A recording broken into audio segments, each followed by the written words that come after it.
watched the governor support little or no increase in the education budget, while education organizations and school personnel have supported a much larger increase. What budget increase do you support, and what do you believe should be spending priorities in education in Iowa? Feel free. Thank you. Glad to be here. I really, really appreciate your interest in education and the questions. SAI is promoting 4%.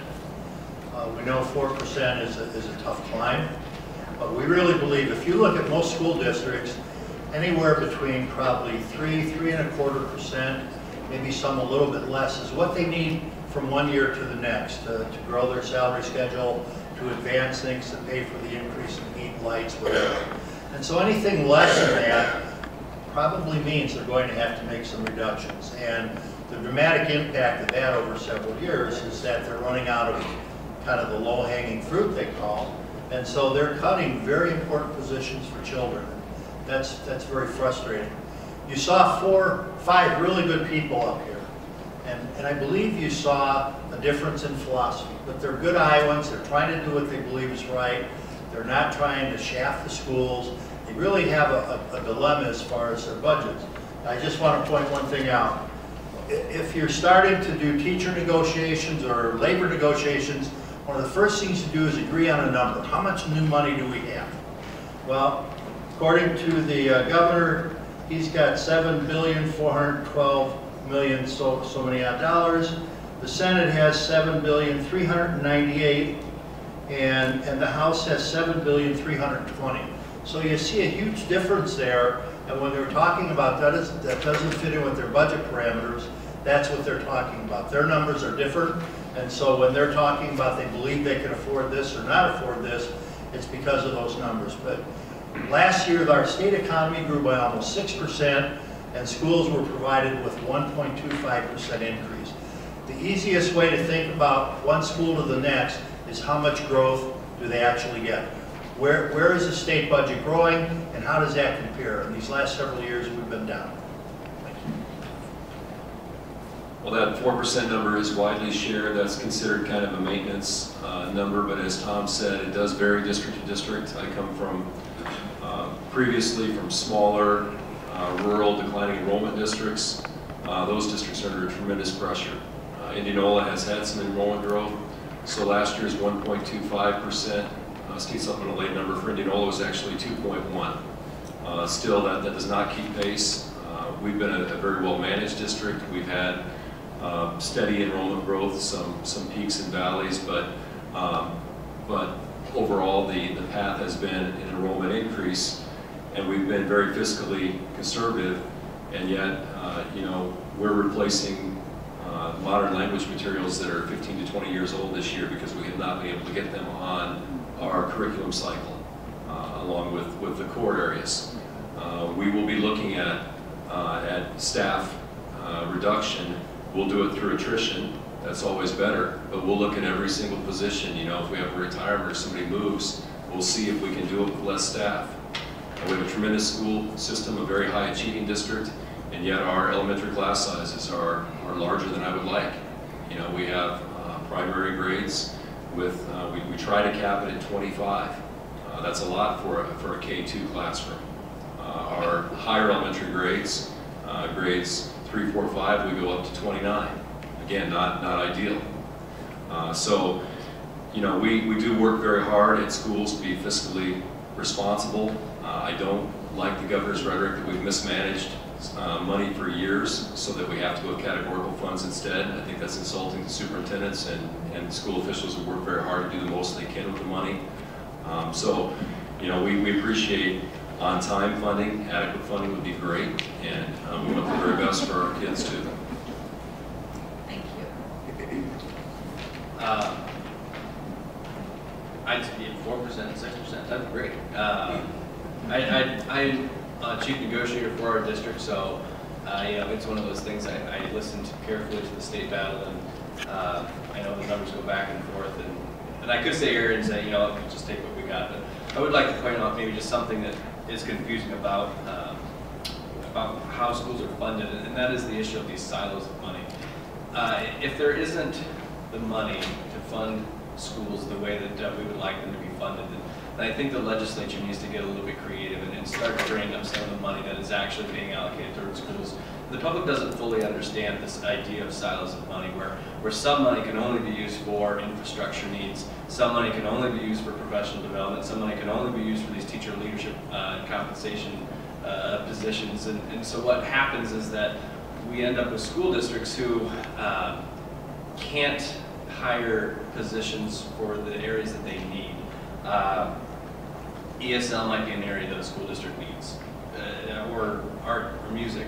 I have 975 kids that I see that come to me for computer education, and that's hard to develop like a one-to-one personal relationship with them. So maybe Carlisle does need some more of these teachers, but there might not actually be funding in the general fund for those positions. However, in all these other different funds, there is money. So the school can afford to buy new turf for their athletic department. They can go ahead and go one-to-one and buy computers for every student, or send our teachers to conferences in Las Vegas. It's not the district's fault. That's what the money is set aside for. I'd love to see the legislature decide that if they actually believe in local control as much as they say they do, that they give local control of the budget to the districts. Thanks so much. Over the past several years, we've seen the quantity of student testing increase dramatically. My next question is, what do you believe is the best way to measure student learning? We really have a hot topic going on right now at the Capitol, and it's about student assessment. Last year there was a task force of people from throughout Iowa, some educators, some business people, just all walks of life. And they looked at how should we assess our students, because one of the problems we have is if your assessment doesn't match what you're teaching, it doesn't look very good, and it's really not fair to the kids or the teachers. So they went, I think they voted 24-1 for a program called Smarter Balance, and it's a different way of doing the testing, but it's a shift away from the Iowa Testing Services, which for years and years and years has been used in Iowa. And I'm not saying bad things about them, but as the task force looked at it, they really felt that this other way was the way to go. There are some challenges with it. It's relatively new. Some states are experimenting with it. It takes a lot of technology, but it really appears to match how we should assess our students. So we have two issues. Last spring, the legislature and the governor felt that this was a state board decision. This summer and last spring, the state board started moving towards that direction. They developed some rules. This summer, there was put out a hold, and basically what happens is it's giving the legislature a chance to take a shot at doing something with it this year. And what we're really asking people to do is talk to their legislators, let the state board do its job. Let's move forward with an assessment that everybody, not everybody, but most people think makes the most sense for Iowa students. We will know where they are because it matches our curriculum, and as we know that, we'll be able to plan for improvements. Right now, it's kind of by guess and by golly. And my time is up. Thank you. This is a really tough 2-minute question. I think all these probably will be. I'll start by saying it's if you're going to have high-stakes testing, standardized testing, obviously it is better to have a test that is in line with instruction. And as Senator Garrett mentioned, have some local teachers who've been very involved with Smarter Balance. I think it is a good direction to go. I would say progress monitoring and data is great. That's not enough. I progress monitor my weight, I step on the scale. And if I do that 3 times a day instead of 2, my weight doesn't go down. So what's important is what you do with the data you have. It has to inform instructional decision making. It has to change our practice. I think we're making great strides that way. The TLC grant is great for that. We have very bright instructional coaches helping teachers. We have colleagues having the opportunity to get out of their classroom and see other teachers. And the form of assessment is very important.